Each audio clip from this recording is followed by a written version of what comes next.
dia, mais uma vez estamos aqui cultuando ao Senhor nesta celebração, hoje, dia 21 de junho, neste domingo tão bonito que o Senhor nos deu.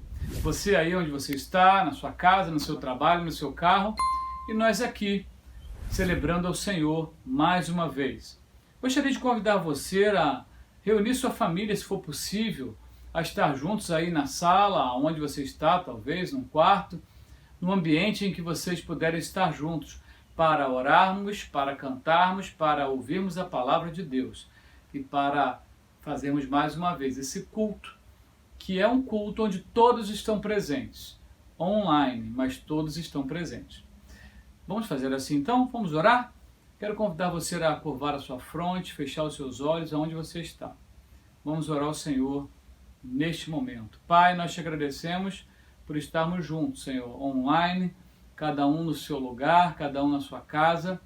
Já te agradecemos porque em breve, no mês de julho, já estaremos juntos, ó Pai, nos reunindo também ali no templo, cultuando ao Senhor ali como congregação no mesmo lugar. E eu peço que o Senhor venha abençoar, Senhor, este culto, aquilo que será cantado, que o Senhor receba, Senhor, as orações feitas que o Senhor receba, que é na Tua palavra, Senhor, que será exposta, que o Senhor venha com poder sobre nossas vidas. Senhor, já trabalhando aí, aonde cada um está, na mente, no coração, na casa, no trabalho, no carro, ou ao ar livre, Pai, vai atuando na vida de cada um que nos assiste, Senhor, neste dia. Essa é a nossa oração, no nome de Jesus, do Teu Filho. Amém. Queridos, vamos louvar ao Senhor nesta manhã, vamos cantar ao Senhor, vamos dizer ao Senhor quanto Ele é importante para nós. Eu te convido a louvar ao Senhor nesta manhã. You are here, moving in our midst. I worship you. I worship you. You are here, working in this place. I worship you. I worship you.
Christ King, light in the darkness, my God, that is who you are.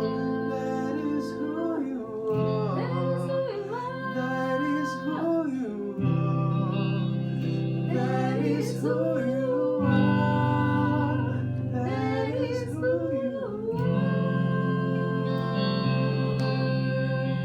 are. Que linda música nós cantamos, que linda música foi tocada, foi desenvolvida agora, e é muito bom estar com você aqui mais uma vez neste dia. Quero convidar você a abrir a sua Bíblia ali no capítulo 5 de Mateus. Temos falado sobre o Sermão do Monte, temos exposto cada bem-aventurança e hoje vamos tratar do versículo de número 9. Eu gostaria de convidar você a abrir a sua Bíblia ou posicionar o seu aparelho celular, ou tablet, ou computador, enfim, mas no capítulo 5 do versículo 9 de Mateus. Diz assim o texto: Bem-aventurados os pacificadores, porque eles serão chamados filhos de Deus. Bem-aventurados os pacificadores, porque eles serão chamados filhos de Deus. Que o Senhor abençoe essa palavra lida e que possamos reter os princípios, os ensinamentos que Ele tem para nós neste dia. Meus irmãos, estava aquela sociedade em guerra para que Jesus pudesse estar falando sobre pacificação? Era essa a realidade daquela sociedade? Por que Jesus começa falando bem-aventurados os pacificadores? Qual era a intenção de Jesus com essa bem-aventurança? Se os irmãos se lembram, o Império Romano tomava conta de boa parte do mundo ali naquele momento e existia uma expressão chamada paz romana. Muito interessante essa expressão. E para falar da paz romana, eu gostaria de fazer um rápido pano de fundo aqui, um cenário, um panorama do cenário do que era o Império Romano em relação ao seu poderio bélico, em relação à configuração de seu exército. Os romanos entenderam que era necessário ter um exército bem montado, não somente em tempo de guerra, como acontecia com outras sociedades ou com outros povos, ou em outros momentos da história do mundo, que camponeses, cidadãos ou escravos se reuniam para guerrear quando era necessário dar combate ao inimigo. Diferente desse modelo, os romanos tinham um exército permanente. Inicialmente, na época do Império, esse exército era formado pelos cidadãos romanos e camponeses, e os camponeses, sobretudo, iam para a guerra e deixavam suas famílias ali tentando produzir algum alimento na sua ausência, na ausência do chefe da casa ou dos homens da casa. E eles estavam em guerra, estavam compondo o exército romano, mas durante esse tempo as famílias mal conseguiam produzir para a sua subsistência. No tempo de Roma, República, o exército então passa a ter um salário e o soldado ele recebia o que se chamava de soldo. Foi aí que essa palavra teve início. E ele ficava à disposição da República durante todo o seu tempo de serviço no Exército. Quando ele se aposentava, normalmente ele ficava no lugar ali onde parava de trabalhar, ele se estabelecia e ficava em determinadas cidades os soldados aposentados ou os soldados reformados. O fato é que Roma tinha um exército à sua disposição, mesmo quando ela não estava enfrentando inimigos tão poderosos assim. O exército romano tomava conta de suas fronteiras, ou das fronteiras da República, ou mesmo as fronteiras do Império. O exército romano era composto por grupos chamados de legiões. Chegaram a ter 6.000 pessoas as legiões. grupos de 50 legiões. Era um exército muito bem treinado, muito bem equipado. Os equipamentos, o formato do equipamento, o formato da arma, o formato da vestimenta, a tecnologia do uso de calçados mais ventilados, porque os soldados tinham muitos problemas quando ficavam um longo tempo com calçados fechados. Os romanos desenvolveram uma tecnologia de exército realmente diferenciada. Quando Jesus vai falar sobre pacificadores ou sobre paz, ele faz questão de falar sobre isso, mas não seguindo um modelo que todos naquela sociedade estavam observando. Além do seu exército muito bem treinado, Roma tinha uma espécie de departamento de polícia para os seus centros urbanos. E além disso, os imperadores tinham a guarda pretoriana, que era a proteção especial, era o início, podemos dizer que era o início das tropas de elite, era a guarda pretoriana. A guarda pretoriana era tão importante que ela podia inclusive influenciar na queda ou na posição do imperador, na colocação de um novo imperador. Bom, nós estamos falando de um ambiente em que a segurança, a proteção, o treinamento de soldados, os armamentos era muito bem organizado. A paz romana dependia disso tudo. Quando não houveram 200 anos de paz romana sem guerrear com inimigos poderosos, simplesmente tomando conta das fronteiras e trazendo uma sensação de segurança dentro do império. Jesus, quando vai dizer bem-aventurados pacificadores, porque eles serão chamados filhos de Deus, Jesus está dando aqui para os seus discípulos no Sermão do Monte um modelo de paz que o seu reino constituía. A espera do Messias para libertar o povo de Israel desse domínio ou desse império romano era algo que muitos esperavam. Mas Jesus, ele vai trazer uma outra abordagem. Lembre-se que lá no julgamento de Jesus, João 18:36, ele vai dizer: o meu reino não é deste mundo, e se o meu reino fosse deste mundo, pelejariam os meus servos para que eu não fosse entregue aos judeus. Mas agora o meu reino não é daqui. No Sermão do Monte, o rei chegou e está implantando os princípios do seu reino para os seus seguidores, para os seus discípulos. O rei já tinha falado sobre algumas características dos seus discípulos, o que eles deveriam buscar para serem felizes. Ele já havia falado sobre humildade, sobre choro, sobre mansidão, sobre misericórdia, sobre pureza do coração. E agora ele vai falar sobre paz. Os discípulos de Jesus seguem o modelo de Jesus. Eles recebem paz para compartilhar paz.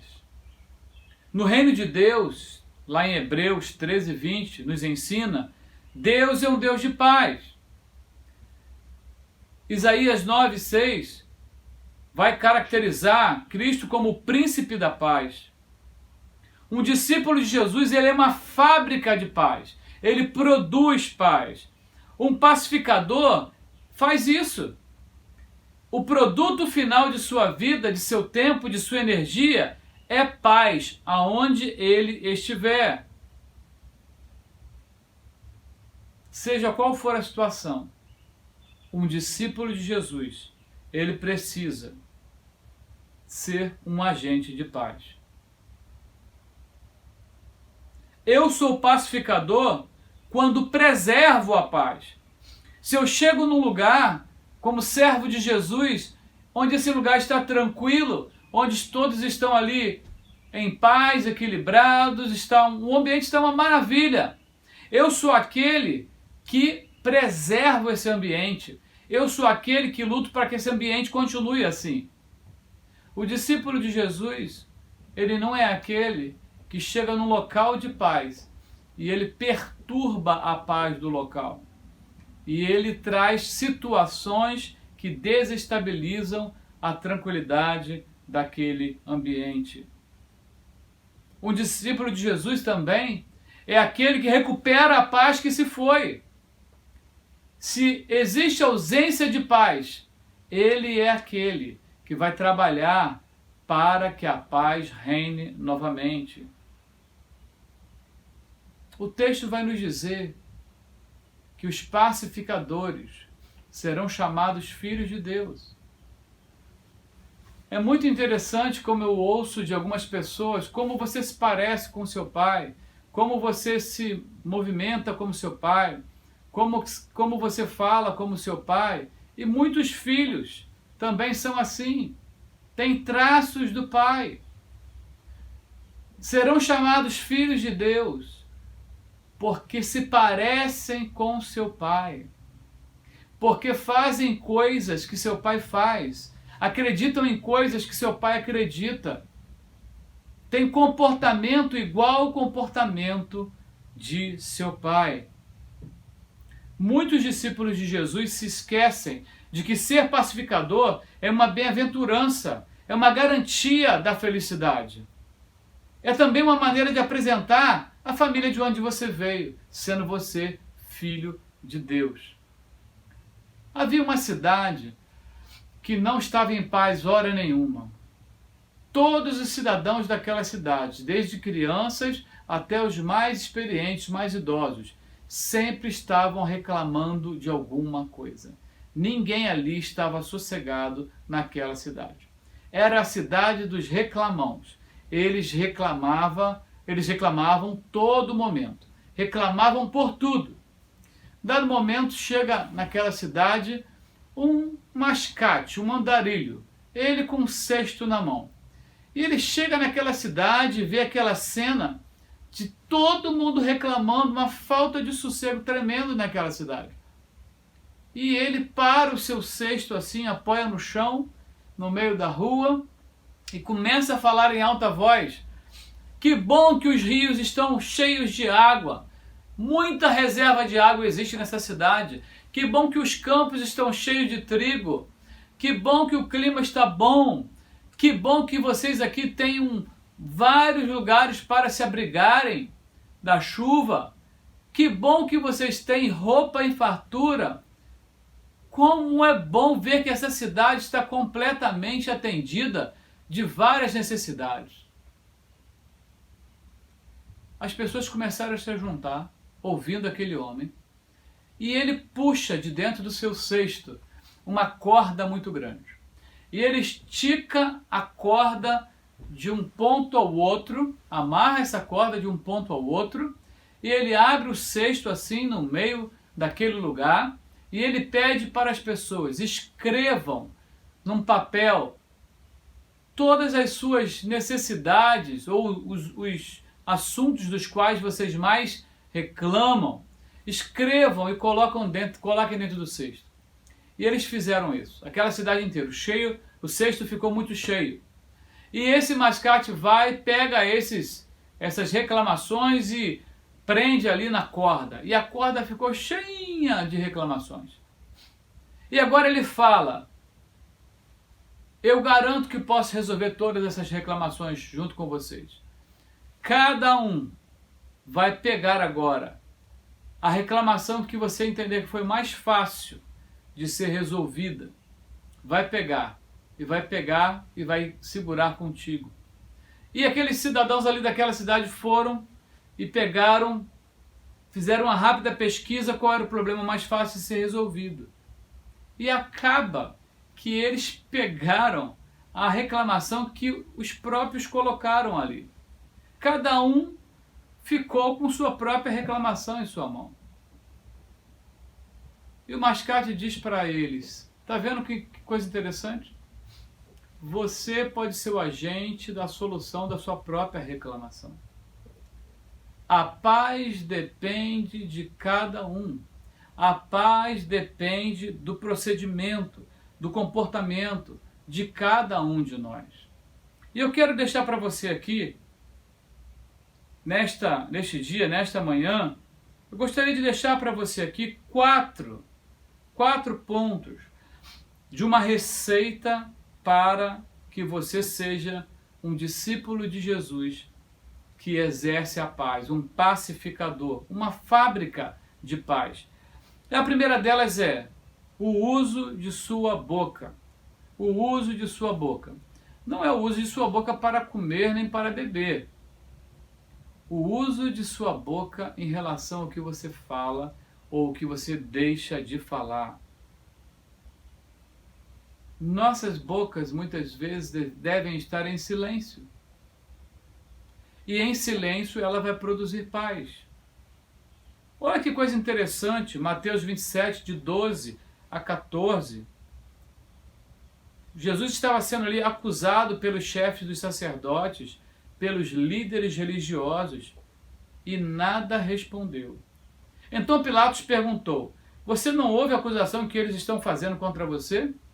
Mas Jesus não lhe respondeu nenhuma palavra, de modo que o governador ficou impressionado. Existem momentos que não é tempo de falar nada.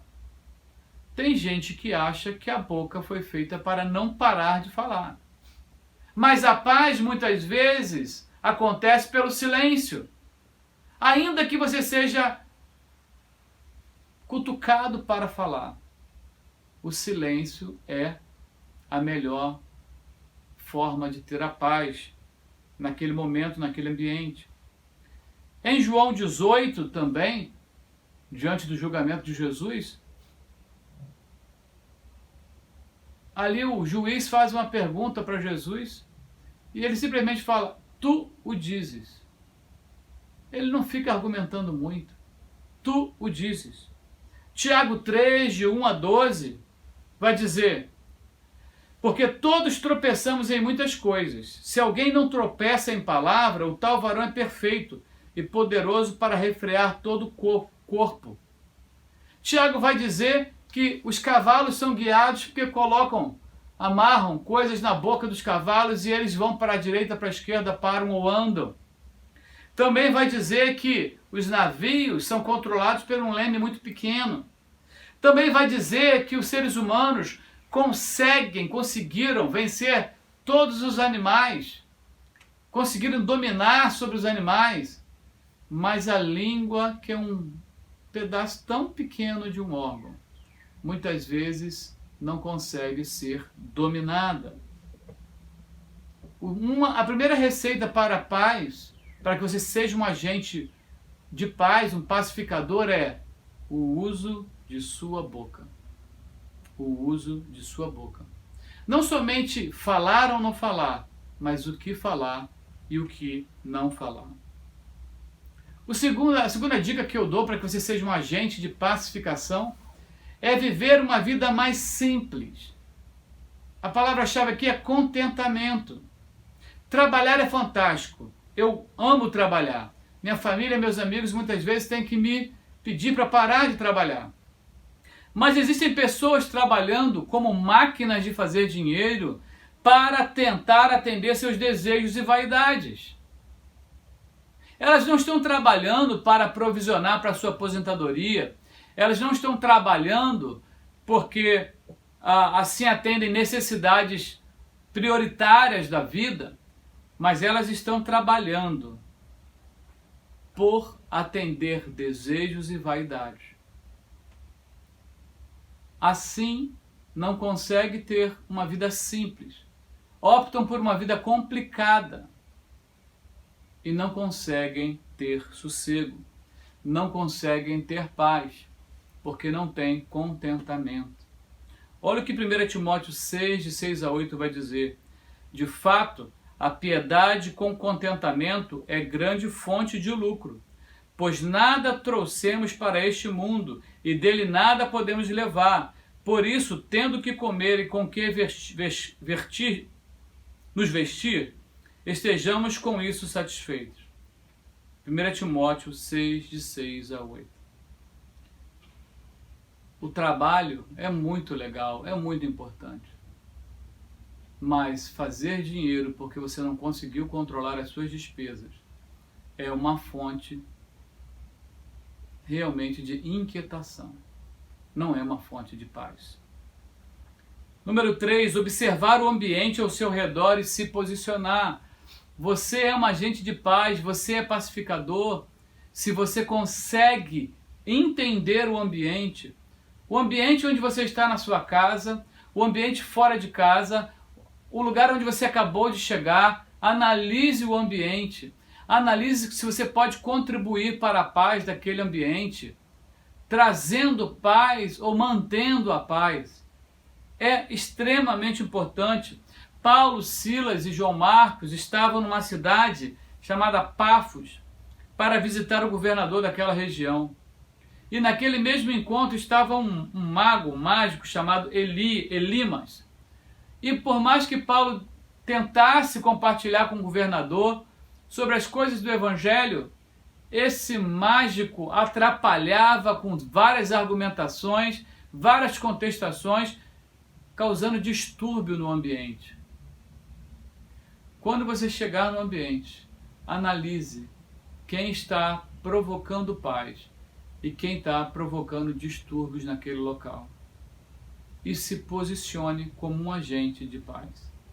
O apóstolo Paulo se posicionou e, na autoridade do Senhor, ele repreendeu aquele dito mágico. E aquele homem ficou sem ver e entendeu que há limite para causar problemas. E a tranquilidade veio e aquele governador recebeu Jesus. Quarto e último ponto para ser um agente de pacificação, para ser um condutor e um protetor da paz, é não perder a comunhão ou a comunicação com o Rei da paz, com o Príncipe da paz, com o Deus de paz. João 15 vai nos dizer: eu sou a videira verdadeira e o meu pai é o lavrador. Ele corta todos os galhos que não dão frutos, mas ele poda e limpa todos os galhos que dão frutos, para que deem ainda mais. Nós somos limpos pelos ensinamentos que vêm do Senhor Jesus. A nossa paz é fruto de galhos que devem estar ligados à videira. Jesus, nesse mesmo texto, vai dizer: eu sou a videira e vocês são os galhos. Aquele que continuar em mim e eu nele dará muitos frutos, porque sem mim vocês não podem fazer nada. Tiago 1, versículo 22, vai nos dizer: sede praticantes da palavra e não simplesmente ouvintes, iludidos a vós mesmos. Portanto, se alguém é ouvinte da palavra e não praticante, é semelhante a um homem que vê o seu rosto no espelho e depois se vai. E depois de algum tempo, ele não lembra mais da aparência, sua própria aparência. Ouve e vai embora. E Tiago vai usar aqui a explicação do espelho, porque o espelho era feito de bronze naquela época. Não existiam muitos espelhos espalhados em todos os lugares. Não existiam espelhos à vontade para a população. Em alguns lugares havia espelho. Uma pessoa não acordava e via o seu rosto logo pela manhã. Não eram todos que tinham condições de ter um espelho de bronze. Então as pessoas não se lembravam do seu rosto e tinham que rever novamente: como é que eu estou hoje? Como é que eu vou estar daqui uma semana? Isso era uma dúvida. Assim é aqueles que ouvem a palavra, mas não a praticam. Eles simplesmente se esquecem daquilo que ouviram. Ser pacificador é bom para você. É a garantia da alegria e da felicidade. Ser pacificador é bom para quem está ao seu redor. Analise, como já falamos aqui. Analise sua boca. Como é que você está controlando o que você fala ou o que você não fala? Analise se você está contentado, se você está trabalhando para ter uma vida simples ou se você está complicando a sua vida Isso gera falta de paz. Se posicione no ambiente, na sua casa ou por onde você anda. Analise o que está acontecendo. Algumas pessoas estão indo para protestos, manifestações ou qualquer tipo de movimento dessa natureza. Vá como um agente de paz. Vá entendendo o que está acontecendo. Vá para preservar a paz e não para algo contrário a isso, se você gosta de estar nesse tipo de movimento. A paz acompanha os agentes de paz. A paz acompanha os discípulos do Senhor Jesus. Eu quero convidar você a ser um agente de paz. Eu quero convidar você a ser um pacificador. Eu quero convidar você a entender que a guerra ou a briga, ela não traz a alegria e a felicidade. É o que Jesus está falando. Ainda que você precise se defender ou defender algum ponto de vista, defenda como um agente de paz e não como um agente de guerra. Senhor, nesta manhã, eu quero entregar essas pessoas que estão nos vendo, nos ouvindo. Eu não sei a realidade da casa onde eles moram. Eu não sei a realidade do ambiente interior de cada um, se está em paz ou não, nem se estão sendo agentes de paz ou não. Mas eu peço que neste dia eles decidam entender, receber as palavras de Jesus, acreditando que a felicidade está nelas, acreditando que uma vida melhor está nelas. No nome de Jesus nós oramos. Amém. Nós agradecemos pela sua audiência, agradecemos pelo seu tempo de estar aqui conosco. Tivemos ontem, sábado, um encontro muito bom para casais. Quem participou pôde reter muita coisa boa. E você é convidado para tudo que nós temos à disposição como Ministério de Língua Portuguesa aqui na nossa região. Temos o culto previsto para reiniciar dia 12 de julho. Você será informado de como isso vai acontecer e também desta confirmação para o dia 12 de julho. Enquanto isso, nós estaremos aqui aos domingos, e se você não pode assistir aos domingos, pode assistir em outro momento. Nós estaremos também com as nossas atividades durante a semana do culto de oração, todos os dias de segunda a sexta. Nós estaremos também com a reunião que está acontecendo domingo à tarde em local aberto, não é? Dando assim mais tranquilidade para todas as famílias. E queremos ser sua família em Richmond. Fique com o Senhor, tenha uma excelente semana e até o próximo domingo. Deus te abençoe.